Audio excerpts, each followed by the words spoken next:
నమస్తే అమ్మా. నమస్తే తల్లి. అమ్మ, వినాయక చవితి వ్రత కథని ఈ రోజు ఈ వీడియో ద్వారా తెలుసుకుందాం. అంటే మీరు చెప్పే ఈ వీడియో ప్రతి ఒక్కరి ఇంట్లో ఆ రోజు మోగాల్సిందే.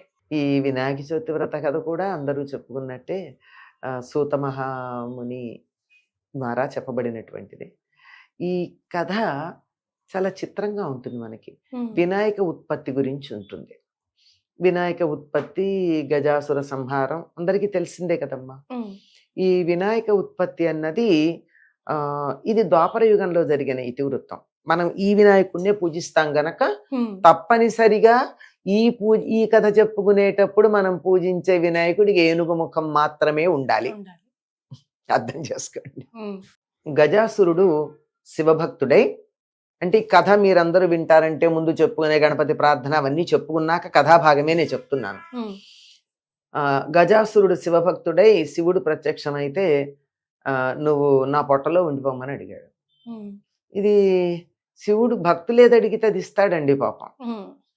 చేత ఆయన పొట్టలో ఉండిపోయాడు. పార్వతీదేవి మరి శివుడు దూరంగా అయిపోయాడని బాధపడుతూ ఉంటే ఆవిడ అన్నగారు ఉన్నారు కదా విష్ణుమూర్తి, నేను తీసుకొస్తాలే అమ్మా, నువ్వేమీ దిగులు పడుకో అని చెప్పి ఆయన వెళ్ళి ఏదో గంగిరెద్దుల మేళం వేసుకెళ్ళాడు. గంగిరెద్దుల మేళం ఎందుకంటే నంది ఉన్నాడుగా ఇక్కడ, అందుకని అలా వెళ్ళి అందరూ దేవతలందరూ తలక వాయిద్యం పుచ్చుకుని వేశాక ఆయన చాలా సంతోషించి మీరేం అడిగితే అది ఇస్తానన్నాడు గజాసురుడు.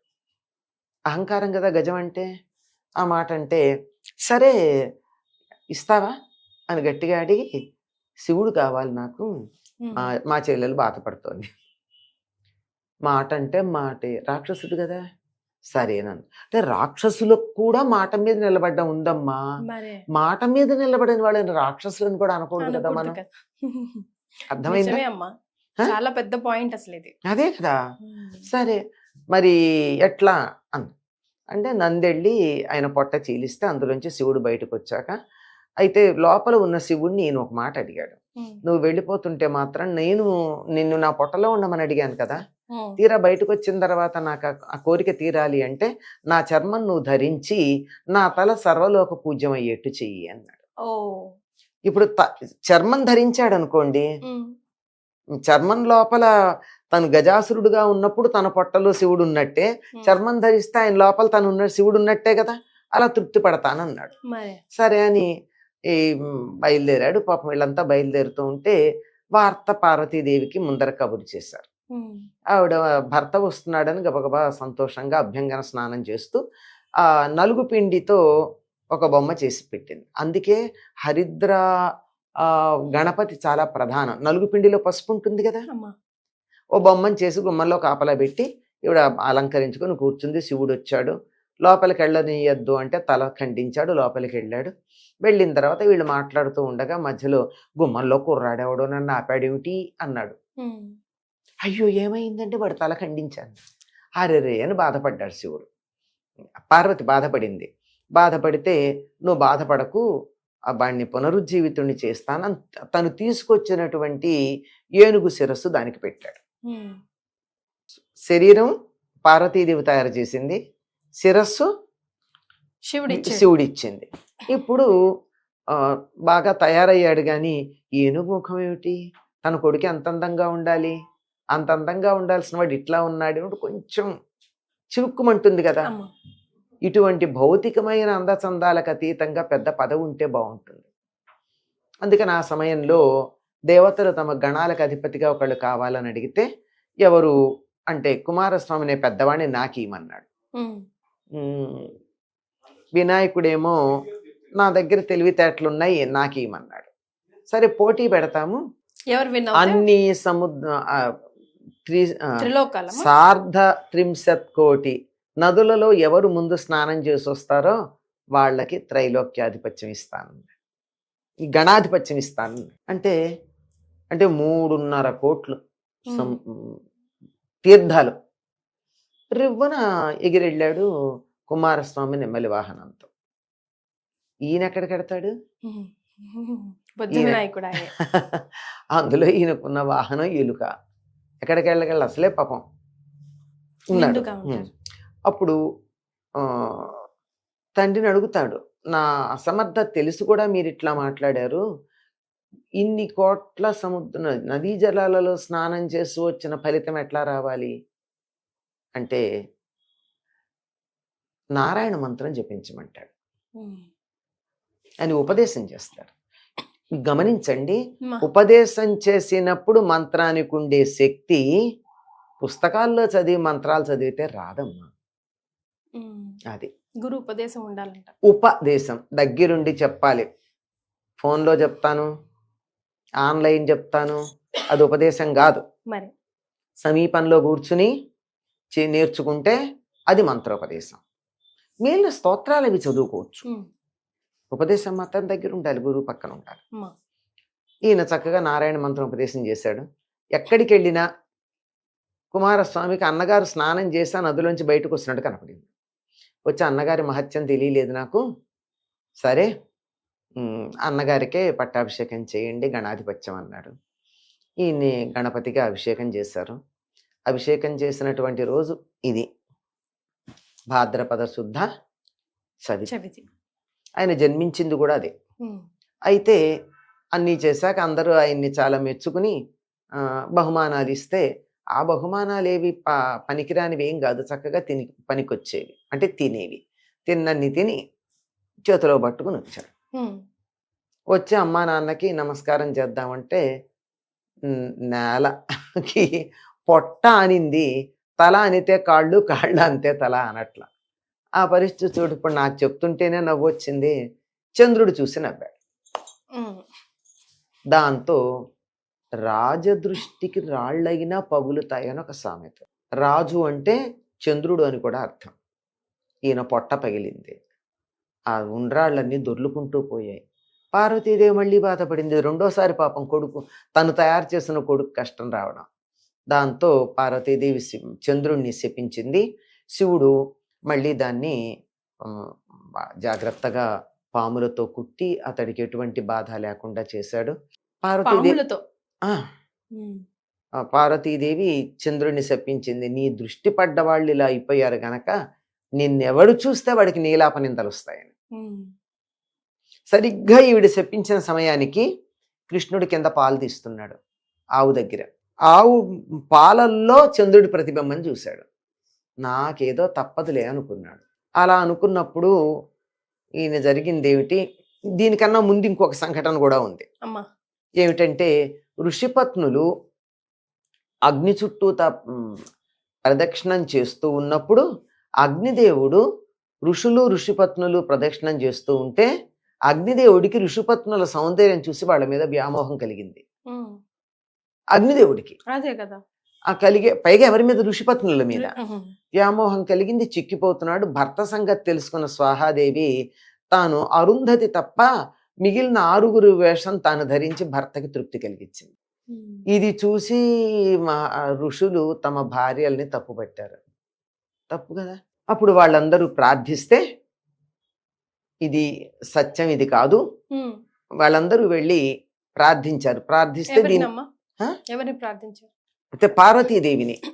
వీళ్ళు ఋషిపత్నులు చంద్రుణ్ణి చూశారట భాద్రపద శుద్ధ చతుర్థి నాడు. అందుకని పార్వతీదేవిని ప్రార్థిస్తే ఆవిడ వాళ్ళకి సత్యం చెప్పి వాళ్ళని రక్షించింది. కానీ బానే ఉందమ్మా, వీళ్ళకి ఇంత శక్తి కలిగిన వాళ్ళు గనక ఇలా పోగొట్టుకున్నారు, సామాన్య మానవుల సంగతి ఏమిటి, అందరికీ అంత శక్తి ఉంటుందా?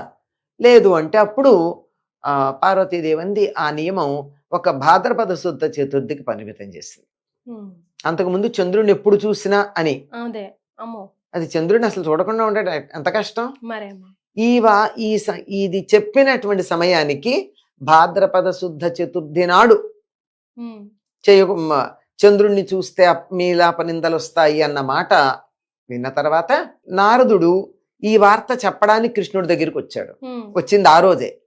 ఏదో వచ్చి మాట్లాడి, నేను త్వరగా వెళ్ళాలి, చంద్రుడిని చూడకూడదు, వాళ్ళ భాద్రపద శుద్ధ చతుర్థి అని పరిగెత్తికి వెళ్ళిపోయాడు. ఓ అనుకుంటున్నాడు కృష్ణుడు. ఈ లోపల పాలు తీయడానికి వెళ్ళేటప్పటికీ పాలల్లో చంద్రుడి ప్రతిబింబం చూసి నారదుడు చెప్పాడు కదా, ఏదో ఉంది నాకు అనుకున్నాడు. ఈయన అనుకున్నాడు, వచ్చాడు. ఈ లోపల ఏం జరిగిందంటే అప్పటికే కొద్ది రోజుల క్రితం నుంచి సత్రాజిత్ అనేటటువంటి ఆయన సూర్యుడికి స్నేహితుడు. ఆయన సూర్యుడిని స్నేహితుడైనా దేవుడే కదా, ఆయన ఆరాధించాడు. ఆరాధిస్తే తృప్తిపడి ఆయన ఈయన్ని చూడ్డానికి వచ్చాడు. నేను నిన్ను చూడలేకపోతున్నానయ్యా, ఇంత కాంతి ఏమిటి అని. అంటే ఇది నాలో ఉన్న శమంతకమణి అనేటటువంటి మణి వల్ల వస్తుంది ఇంత కాంతి అని చెప్పి కొంచెం ఉపసంహరించుకుని, నువ్వు నన్ను ఇంత తృప్తిపరచావు కదా, నీకేమన్నా కోరుకుందా, కోరుకోమంటే ఆ మణి ఇచ్చేయమన్నాడు. ఇచ్చాడు. ఇస్తూ చెప్పాడు కొన్ని నియమాలు. రోజుకి 8 బారువుల బంగారం ఇస్తుంది. ఇది ఎక్కడుంటే అక్కడ ఈతి బాధలు ఉండవు. కానీ అశుచిగా ఉన్నవాళ్ళు ధరించినట్టయితే ప్రాణాంతకం అవుతుంది. ఇది కదా ప్రధానం. సరే, దీన్ని తన దేవుడి మందిరంలో పెట్టుకున్నాడు, పూజిస్తున్నాడు. బోల్డు బంగారం వస్తోంది, అంతా బాగుంది. కృష్ణుడు ఒకసారి ఆయన్ని కలిసి ఇంతకు ముందు చెప్పాడు, ఇది రోజుకి ఇంత బంగారం రావడం, అది ఎక్కడుంటే అక్కడ ఈతి బాధలు లేకుండా ఉండడం అనేది నీకు వ్యక్తిగా కన్నా రాజుగారి దగ్గర ఉంటే రాజ్యానికి అంత మంచిది కదా, రాజుగారికి ఇవ్వచ్చుగా అన్నాడు. నేను సంపాదించుకున్నా, నేను ఇవ్వను అన్నాడు. మంచిదే ఉన్నాడు. ఈ లోపల ఆయన తమ్ముడు ప్రసేనజిత్తు ఈ శమంతకమణిని మెడలో ధరించి ఆయన వేటకెళ్ళాడు. అక్కడ ఈ ప్రసేనజిత్తుని ఒక సింహం చంపింది. చంపితే ఆ సింహం చంపినప్పుడు అక్కడ ఇతను పడుంటే, ఆ తర్వాత అక్కడికి వచ్చినటువంటి జాంబవంతుడు ఆ మణిని తీసుకుని తన కూతురికి ఇచ్చాడు. గుహలో తన కూతురుకు ఆడుకునేటందుకు బొమ్మగా ఇచ్చాడు. దాని విలువ తెలియక, దానికి తెలిసినా ఏం చేస్తాడు అంతే, అంతకన్నా ఏమిటి అన్న, రాజ్యాల రాణులా ఏమన్నానా. ఈ లోపల ఎప్పుడైతే ప్రసేనజిత్తు రాలేదో దాంతో వీళ్ళందరికీ సత్రాజిత్తుకు ఒక అనుమానం వచ్చింది. కృష్ణుడు అడిగాడు, నేను ఇవ్వలేదు, కృష్ణుడే దీన్ని దొంగతనం చేశాడు, ఈ శమంతకమణి నేను అన్నాడు. ఈ వార్త,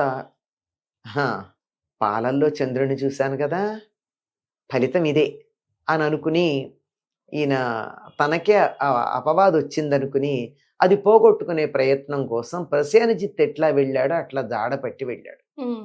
అక్కడ ప్రసేనజిత్ శవం కనపడింది. ఆ తర్వాత సింహపు అడుగులు కనపడ్డాయి. ఆ తర్వాత చచ్చిపోయిన సింహమును అక్కడి నుంచి ఎలుగుబంటి జాడలు కనపడ్డాయి. దాన్ని కనిపెట్టుకుంటూ వెళ్ళాడు, గుహలోకి వెళ్ళాడు. ఆ గుహ బయట 28 రోజులు ఎదురు చూశారు అందరూ. లోపల యుద్ధానికి వెళ్ళాడు కృష్ణుడు. జాంబవంతుడితో యుద్ధం చేసి 28 రోజుల తర్వాత గట్టిగా చేతులతో బంధిస్తే, స్పర్శ వల్ల తనని బంధించినటువంటి వాడు ఇంతకు ముందు తను కోరిన కోరిక తీర్చటానికి వచ్చిన సాక్షాత్తు శ్రీరామచంద్రుడు అనే సంగతిని జాంబవంతుడు గ్రహిస్తాడు. శ్రీరామచంద్రుడు ఎందుకంటే ఆ రామావతారంలో జాంబవంతుణ్ణి నీకేం కావాలి కోరుకోమని అడిగితే రామచంద్రుడు నీతో యుద్ధం చేయాలని కోరుకుందన్నట్ట. ఎక్కడ ఈ జన్మలో కాదులే, పై జన్మలో అని చెప్పాడు, పై అవతారంలో. అప్పుడు అనమాట తెలిసి ఈ సంగతి తెలుసుకుని, ఎప్పుడైతే కృష్ణుడు అతన్ని గట్టిగా మల్ల యుద్ధానికి అని కౌగిలించుకున్నాడు, స్పర్శతో అతడు ఒంటి మీద ఉన్నటువంటి గాయాలు పోయినాయి, ఆరోగ్యం వచ్చేసింది. అప్పుడు రాముడని గ్రహించి తన కూతుర్ని మణిని ఇచ్చాడు. ఇవి తీసుకొచ్చి సత్రాజిత్తుకి మణినిచ్చి కన్యామణిని తను తెచ్చేసుకున్నాడు. ఇంత అపరాధం, అనవసరమైనటువంటి అపనింద వేసినందుకు దానికి ఒక అపరాధ రుసుముగా తన కుమార్తె సత్రాజిత్తును కూడా ఇచ్చి పంపించాడు. తన కుమార్తె సత్యభామని కూడా ఇచ్చాడు. కృష్ణుడికి ఎటువంటి అభ్యంతరం లేదు, ఏమి ఇచ్చినా తీసుకుంటాడు కదా. వీటిని కూడా తీసుకున్నాడు. వీటికి నగరానికి వచ్చేసాడు. ఇంతవరకే మనకు కథ తెలుసు. ఇందులో సత్రాజిత్ కథ ఎందుకు చెప్పాల్సి వచ్చింది, శమంతకమణి కథ ఎందుకు చెప్పాల్సి వచ్చింది? వినాయక చవితి నీలాపనిందలు అంటే చెడ్డ పేరు రావడం నీలాపనిందే కదా, అంతే కదా, అది కూడా ఒక విఘ్నం కిందే కదా. కనుక ఎవరికి వస్తాయి నీలాపనిందలు? ప్రభుత్వానికి ఇవ్వవలసినటువంటి వాటిని తమ దగ్గర దాచిపెట్టుకున్న వాళ్ళకు వస్తాయి. ఎవరైతే బ్లాక్ మార్కెటింగ్ అది చేస్తున్నారో వాళ్ళకే ఎవరి గురించి అయినా భయం. ఎంత అవుతుందంటే చిట్ట చివరికి అది కొన్నిసార్లు సొమ్ము పోవడం కాదు, ప్రాణాలు కూడా పోతాయి.